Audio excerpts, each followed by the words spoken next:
Hi there, it's Nicole here. Welcome to this week's Wellness Insider.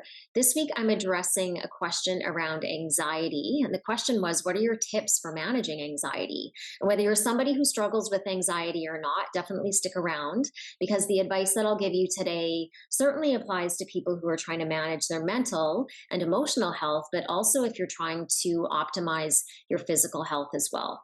So if you think about how it feels to have anxiety, you can imagine that it feels like you're a little bit rattled, a little bit shaky, a little bit unstable. So everything that we do to manage anxiety should be around creating balance inside the body. Now, there are plenty of ways that you can create balance inside the body: better stress management techniques, better sleep or rest, mindful breathing, less multitasking, a properly balanced exercise program. I mean, these are all ways that you can create balance inside your body and your brain.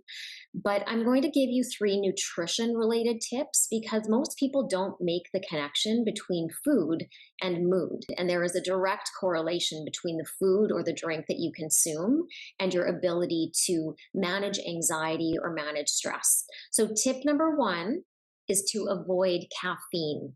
Now, I know that will not make me the most popular person on the planet, but if you think about creating balance inside the body, that's what you want inside your body and your brain. Caffeine does not create balance. Caffeine actually activates the stress response, that fight or flight response, and it can overstimulate your nervous system, imbalance hormones, and can create all sorts of imbalance inside the body and the brain. Now, caffeine doesn't just show up in a coffee cup. It can show up in your tea, in your medication, in chocolate, of course, in energy drinks. And as adults, we certainly need to watch, limit, ideally avoid consumption of caffeine, but especially for kids and especially because anxiety is on the rise with the younger generations. So when it comes to caffeine, if you absolutely need to have it, max 1 cup and ideally before noon.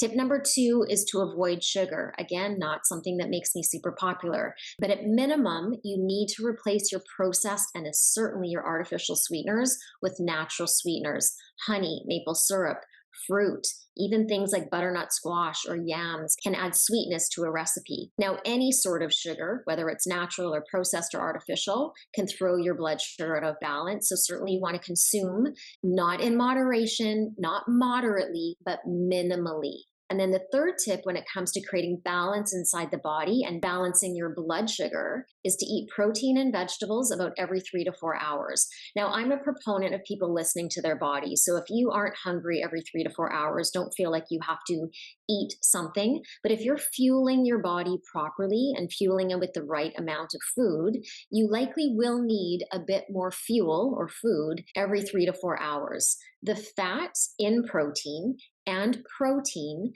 can help to balance blood sugar.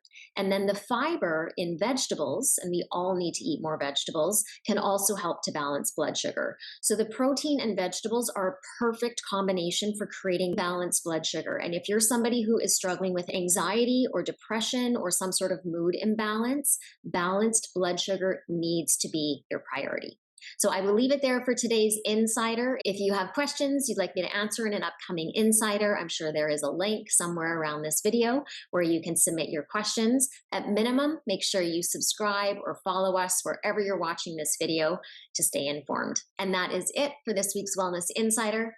Until next time, be well.